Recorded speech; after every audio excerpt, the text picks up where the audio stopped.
We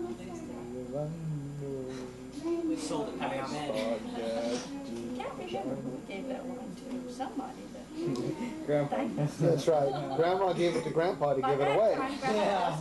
We wonder what happened to it. He bribed Strictly for medicinal purposes. Strictly for medicinal purposes. You got to tell them about the party right after the... Should I tell him about... No. Tell us.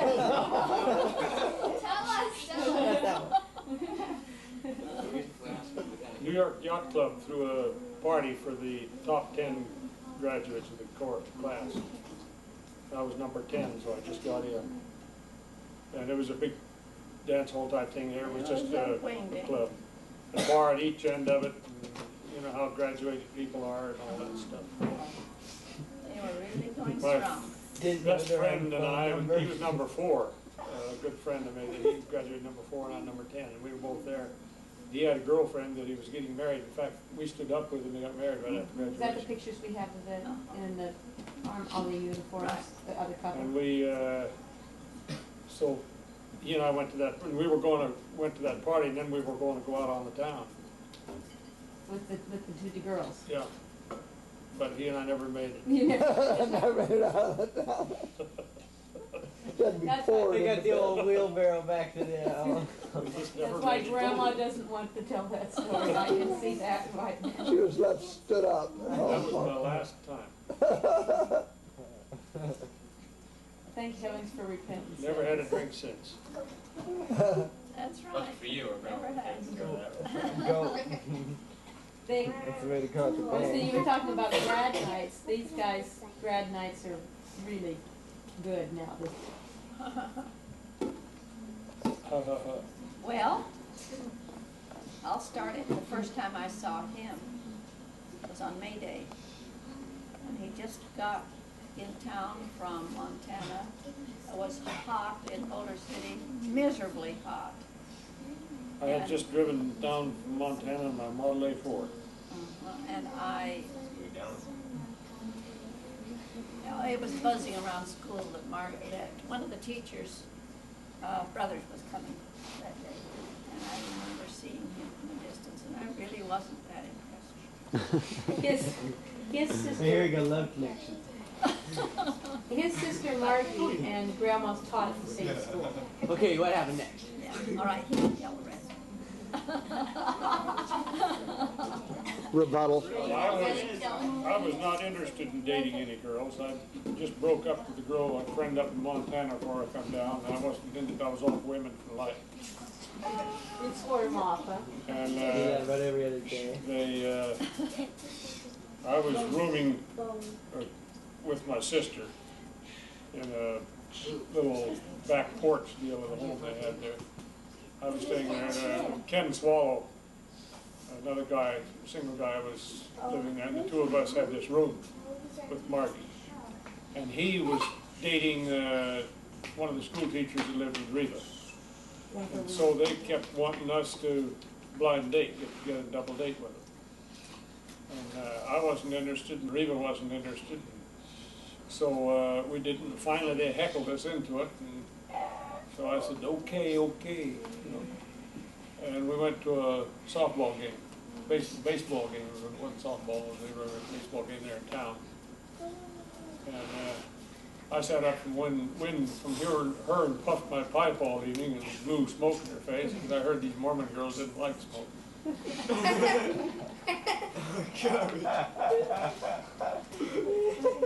That's the last date we had. And I said, I don't care whether he does or not, because I'm not going with him again. That's the last date either one of us ever had with anybody else. Yeah, that was. Never did see him smoke. Never did smoke him at a time. So, I don't know why. He just decided it wasn't good for him. Yeah, for sure. It's because you wanted to gain weight. The reason You was, wanted to gain weight. yeah, I had a chance. I was working with a pick and shovel in Boulder City, and it was killing me. In the heat. And I had a chance to. I like the story about crawling under the deal with the spiders. That was my favorite. I had a chance to go to work for the Mexican Border Patrol. And that's, no, it doesn't sound very dandy now, but I tell you, it beat a pick and shovel. And yeah, you had to be a college graduate to apply. I went down to Los Angeles and applied for it. And had all the qualifications, passed, no problem there, except I was too much underweight for my height. I was 6'1½", and I was down to 147 pounds. Whoa! Just Skinny, practically skinny. blown away. His waist is kind of like this. He just, And so I decided that for the birds I had to gain weight somehow or another. So I quit smoking for 30 days to see if I'd gain weight. Did you? And my roommate and Swallow and I both quit for 30 days. At the end of that time I had started to gain weight, and I had also started to lose my cough that I had. And I was dating Reva by then, So you just figured and I things just together. never did start again. How in the world did you guys get another drink? She was hard up.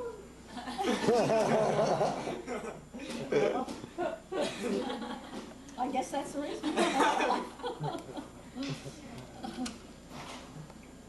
I just didn't want him to think I cared, whether he smoked or not. It was up to him. Sure. Anyway, It was all right, wasn't we changed, didn't we? it? It was all right. We had fun. Things changed for the better. He had the strength to quit smoking and did not drink anymore. So you dated for quite a while. Oh, they forgot a good story you guys have to It hear. looks great down Oh, You we're- guys, no, they're almost done, but you gotta hear this story, you guys. The story of driving to Montana for Christmas. And rolling the car and the farmer. Oh, and all that. That's a good story. I like that one. That's before we were married. Listen, everybody. I took Reva up to Missoula to meet the folks at Christmas time. And coming back, we didn't have weather reports and all that stuff. We left Missoula and headed back, and we hit a blizzard between Butte Oh, and but Dillon. wait, tell them about going up. That was treacherous. Oh, yeah. We passed 35 cars In the ditch. off the road on the way up. It was just a Sheet of ice from St. George clear to Missoula. I thought Whoa, what a I long would trip. collapse. That'd be Oh, fun. what a long And I couldn't I'd have a drive. van. I would, once, he'd get so tired, and so I would take the wheel for about 2 seconds, and I didn't know what that car was gonna do. I had no control of that car That was driving. your The mom. tires weren't No, exactly it was a snow new, tires. It was our new car. Brand new Chevy 1942 Aerosol. That was the latest car on the road. And And, I just plain could not, I had never driven in snow nor ice. I hate did driving not, in snow I did and not know what to do snow. with that car. And so we just, We got to Salt Lake the first night, and we're supposed to go on through to Montana, and we made it to Dillon. Second time, as far as we got. I can't remember, but And we went on through to Missoula. Coming back between Butte and Dillon, it was a blizzard. The wind was just a whistling, and I was only doing about 35, crawling along, and all of a sudden there was a cone of snow drift right out the road like that, you know. And nothing I could do about stopping. Ice was he just road was says, icy. okay, we're going over. The snow was just sliding on the road, I you thought, know. oh, how wonderful. I just hit that drift, and we got through it, and we were spinning like that. When I got through it, we just went over the side of the road and rolled over. Rolled up on the top and down on the side. And it was 22 below zero, and the wind whistling. It was a miracle you survived that. You wouldn't- And we were dressed. I was had a dressed pair in, of slacks on. He had just a I had lightweight slacks and a on. sport coat, Oxfords. Nothing in the car, no overshoes, no nothing, no This big is not the coat. grandpa we know. No, it isn't. He's Just prepared. stupid. And, you know, you got a new car, it's warm, what do you need all that other stuff for? And, Did it have windows by this time? Yes. oh Yeah, the yes. car had windows. Yeah. It was a nice warm car. We were comfortable, but Sideways. Not after it turned over. not well after it turned over. And we were lying right on top of the snow. It was up the side of the snow was packed that hard. We were lying right on the top of it. And before we could get out, a farmer came over. It was right in front of a farmhouse. Farmer came over and opened the door and helped us out. That's the first time Reva had ever seen a man with an icicle hanging off his nose. He had icicles hanging out of his nose. that cold, you know, your nose drips. He said, I've been watching this and I knew this was gonna happen. You wouldn't have And survived. if that farmhouse. How I survived, I don't know, but she went over in the house. He with- came and got me and took me House. over there. And I stood out on the road and thumbed a big truck that came by. And he stopped, and we got shovels, and he and I dug alongside the car, dug a hole. The snow was about that deep out there. We dug the snow out down to the ground, because he's afraid if I pulled me up on wheels, he'd never get me out of there. So we dug that hole, and the snow was hard enough, so the car just sat right there, and we dug this hole alongside of it.